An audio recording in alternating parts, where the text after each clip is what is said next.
It's one of the tightest, most contentious, and possibly the most contested American election in history. In one corner, Kamala Harris.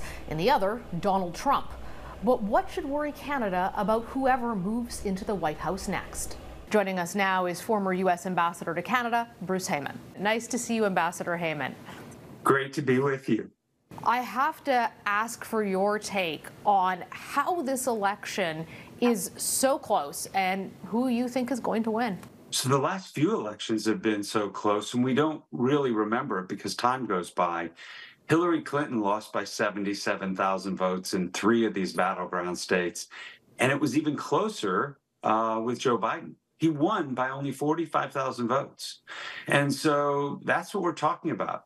160-ish million people are going to vote, and it's going to be down to just a few states, a few counties, a few neighborhoods, and a few people. And so it's going to be very, very close again. And I think everybody's in the trenches now for this last week or so to fight out for every individual vote they can get.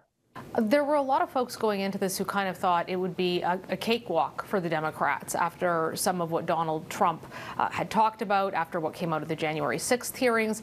And instead, we've seen him continue to make some very controversial claims.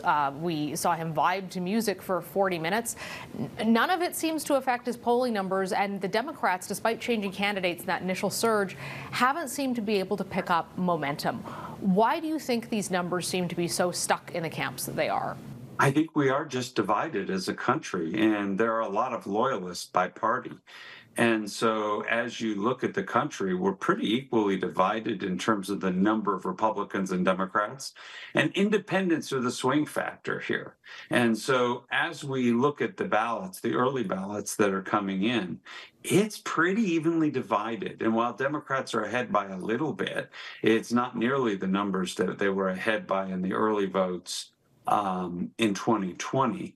But what people don't know is while you see Republicans voting, are Republican women actually all voting for Donald Trump? And so that's the big question that everybody's asking.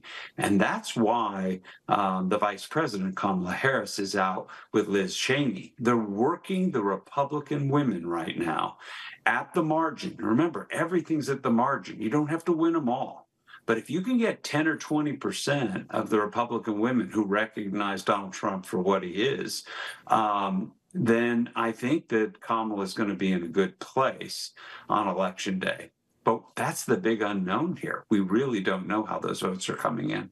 To that point, you had an interesting tweet up saying that you think it's possible this election could be so close that the expat Americans living in Canada could actually be the determining factor. Are you just trying to get people to vote, or do you think that it's actually that close?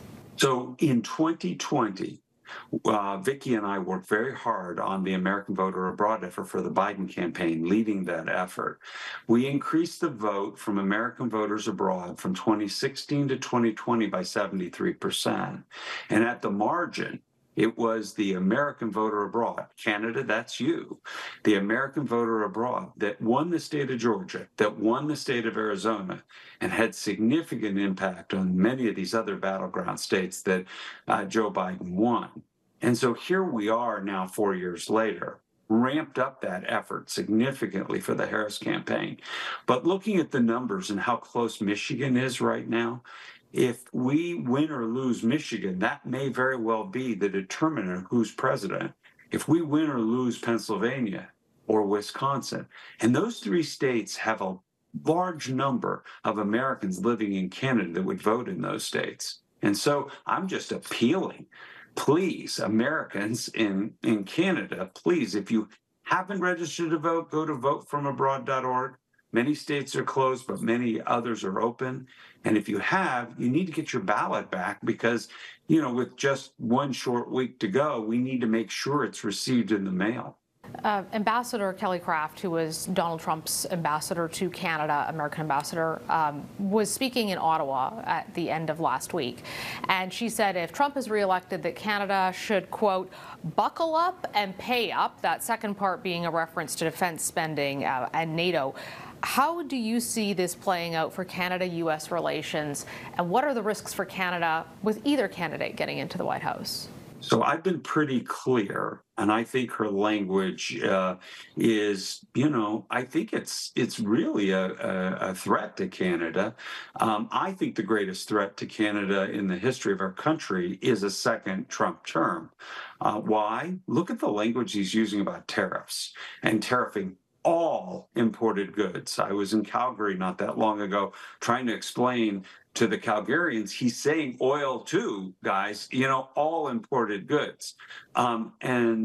Second, I would say his other policies, one of which should be of deep concern to Canadians, is rounding up migrants in the United States. And if we experience, anything like we experienced in a small way during his last administration on Roxham Road with the Haitians, this could be like some large multiple of that if he actually implements what he says he's going to do every day. And then you get to NATO, and that would be probably not acceptable to meet the 2% sometime in the 2030s. It would probably be a lot of pressure on Canada.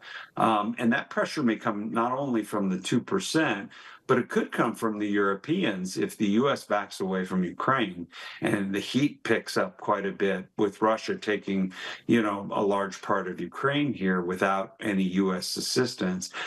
Canada may have to step up significantly there, and a number of other areas. So I'm deeply concerned about the Canada-U.S. relationship under a Trump 2.0. I've used the words, this is your tsunami warning. Doesn't mean a tsunami's coming, but if you know there's a warning, you have a choice. You can sit and order another pina colada on the beach or go to higher ground. And, that's I guess, a choice that Canada will have to make after November 5th.